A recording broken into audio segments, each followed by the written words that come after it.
आज मुख्यमंत्री सुखविंदर सिंह सुक्खू कांगड़ा के ग्रीष्मकालीन दौरे पर हैं।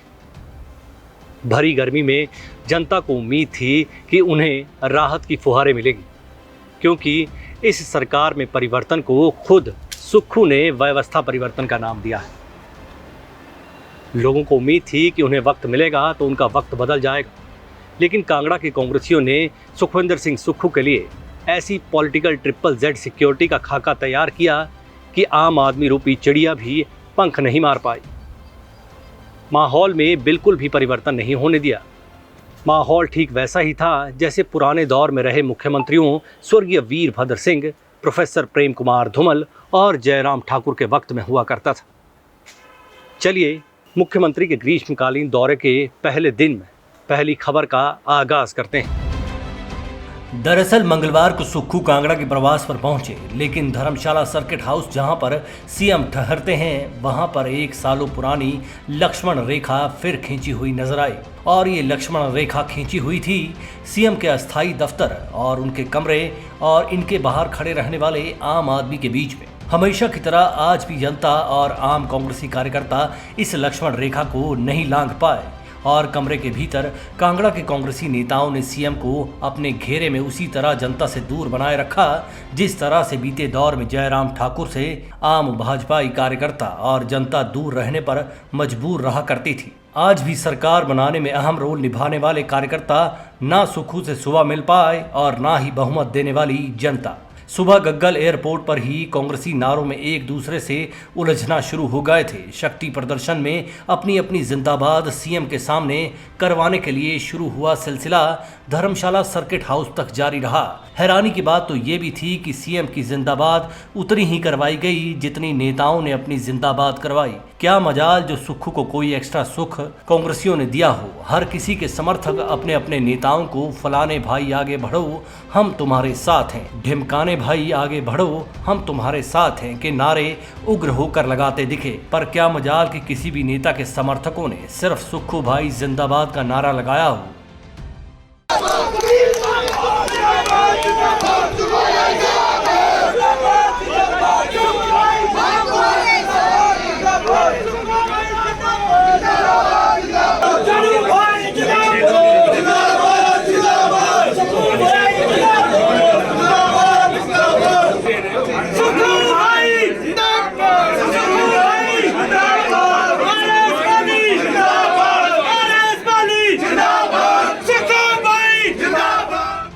मंगलवार के पहले आधे दिन में कांग्रेसी नेताओं ने उन सुक्खू को आम आदमी से मिलने के लिए आधा घंटा भी नहीं दिया जो उनसे मिलकर खुद को खास महसूस करना चाहते थे।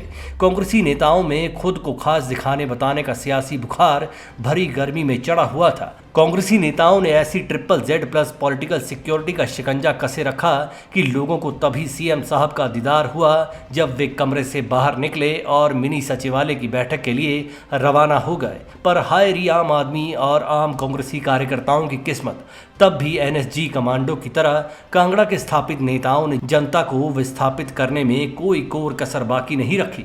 अगर कायदे से देखा जाए तो अभी होना ये चाहिए था कि सीएम को आम आदमी से मिलने का मौका दिया जाता, क्योंकि सुक्खू को बतौर सीएम जनता भी देखना और समझना चाहती है, इसमें भी कोई दो राय नहीं है। पर कांगड़ा के नेताओं ने माहौल ऐसा बनाया कि सुक्खू सिर्फ उनकी ही शक्ल देखने पर मजबूर हों और इनकी मजबूती की तरफ ही ध्यान दें। जनता आज हर तरह से इन्हीं नेताओं की वजह से हाशिए से बाहर निकलती नजर आई और आम जनता से जुड़े मुद्दे तो सीएम तक पहुंचने ही नहीं दिए गए। शायद मंत्रिमंडल में जगह का मुद्दा जनता से जुड़े मुद्दों को निकल गया था। यही वजह रही कि लोग ये कहते नजर आए कि आज तो वो नेता भी नजर आ गए जो चुनाव के बाद से गायब थे। एक शख्स ने तो यहाँ तक कह दिया कि सीएम साहब को इन नेताओं से मिलने का वक्त सिर्फ शिमला सीएम ऑफिस में देना चाहिए। जब जनता में आते हैं तो वक्त जनता का हक बनता है। जनता की मुद्दों मांगों की एडजस्टमेंट तो तब ही होगी जब ये नेताओं की जमात सीएम को अपने घेरे से बाहर निकलने देगी। खैर, एक बात तो जरूर देखने में आई कि हर आम आदमी सुक्खू से मिलने के लिए उत्सुक था, उनसे बातचीत करने की चाह लेकर पहुंचा हुआ था। पर इसमें भी कोई दो राय नहीं है कि कांग्रेसी नेताओं ने उस लक्ष्मण रेखा को फिर से खींच दिया जिसको आज तक आम आदमी कभी पार करने की हिम्मत ना पुरानी सरकारों में कर पाया था, ना आज सुख की सरकार में पार कर पाया। एक तरह से कांगड़ा के कांग्रेसियों ने ग्रीष्मकालीन प्रवास को भी ठंडा करके पहले दिन में रख दिया, जिस प्रवास में सुक्खू कांगड़ा को नई आस, नई उम्मीद देने के लिए पहुंचे हैं। Manish Kaul, black and white news.